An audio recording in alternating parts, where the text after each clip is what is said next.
All right, give me 1 second here. We make the screen bigger.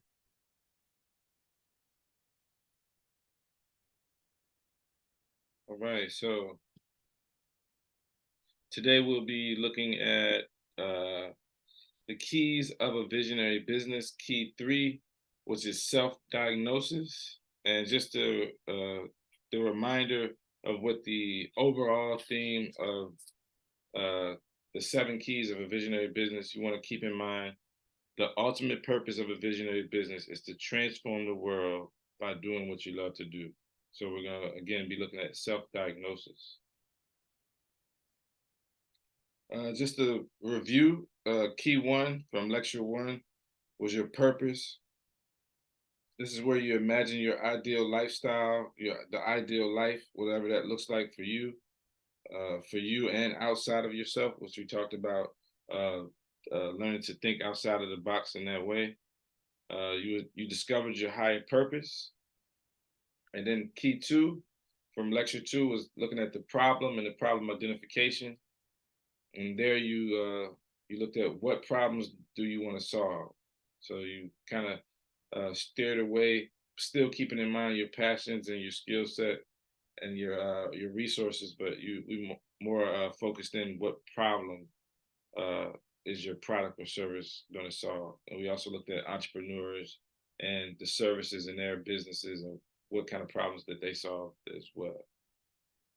So this time is key three, and that's self-diagnosis. So this is more about evaluating yourself and where you're at, and realistically, and coming up with that, those realistic goals and objectives for your business.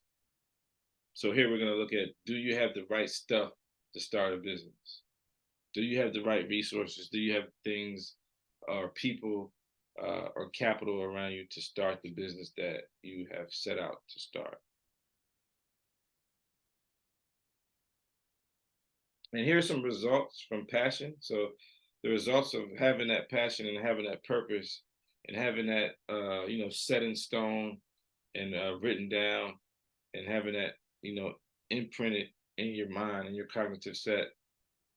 Some results, the good results of having a passion or having a purpose: you can help your family, you can help the community, volunteering, changing ideas and life, and for that matter, completion of degrees, uh, big houses, starting your own business, making the money that you want to make, and just hitting all those goals that you're trying to hit are results of having that passion and being driven and having that persistence to keep going and the resilience to not stop until you get to your goal. And some things that can happen from not having that passion and not having that purpose: procrastination can set in, uh, quitting, not completing your tasks. You get distracted easy.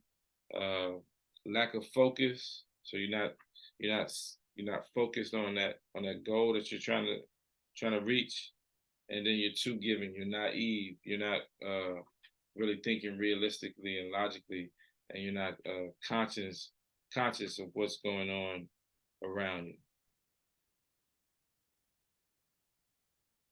So that was the in-class assignment from last week. Just to, if you didn't get to that, please revisit it.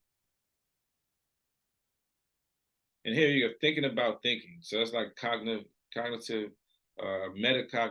When you think about what you're thinking about. So again, looking at Bloom's levels. Remember, you want to keep the 7 keys in mind.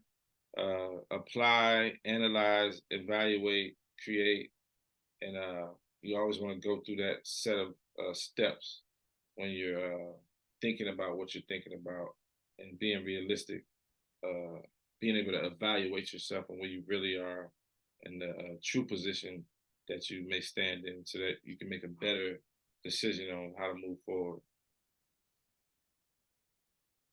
And again, remember, an entrepreneur is someone who perceives an opportunity, creates an organization, and marshals resources to pursue it, and bears the risk. And that's from Entrepreneur's Toolkit. So again, the definition, if you don't have one by now, that was one of the exercises that we did have first lecture. But just to kind of center things, an entrepreneur is someone who perceives an opportunity. So first you have to find that opportunity through problem recognition. You create an organization and marshals resources to pursue, uh, to pursue your endeavor, and then you bear the risk. So risk is going to be a big part of entrepreneurship. If you're somebody that's risk averse, or you're not, uh, you're scared to take risks, then you probably won't be as successful as someone who challenges themselves and takes the risk head on. So you want to keep that in mind uh, from an entrepreneurship standpoint. The role. So a lot of people ask, what is the role of entrepreneur from a literature standpoint? So one, entrepreneurs act as a force for creative destruction, sweeping away established technologies, products, and ways of doing things, and replacing them with others that the marketplace as a whole sees as representing greater value. So again, looking at that value proposition, coming up with an innovative solution or innovative product to kind of disrupt what's going on in the market and bring something new to the customers. Number two is entrepreneurs are agents of change. So again, that's been one of the themes that a successful entrepreneur is someone that transforms the world, a change agent.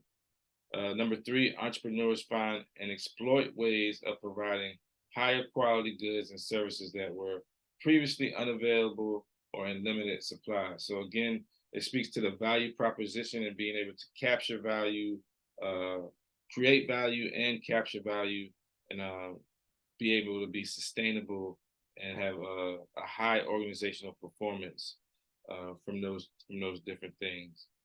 Number four, entrepreneurs uh, find and exploit ways of providing higher quality goods and services at lower prices.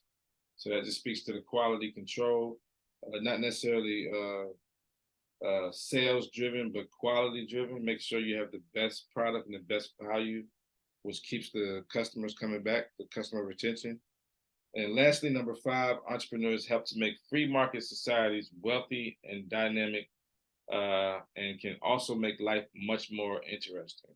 So you think about the greatest entrepreneurs, and their products and their services have definitely made life easier, and definitely transformed the world through the advancement of their innovative inventions and technologies.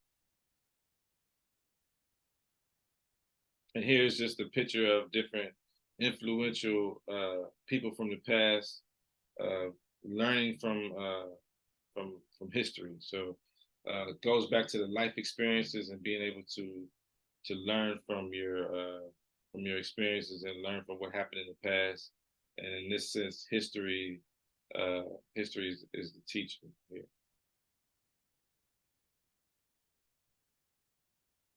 So the questions of the day are in your assignment. So that's included in the module. So you want to take a look at that, and make sure you get that done by Sunday at 11:59 p.m. So let's see. What are the characteristics of successful entrepreneurs? You're comfortable stretching the rules.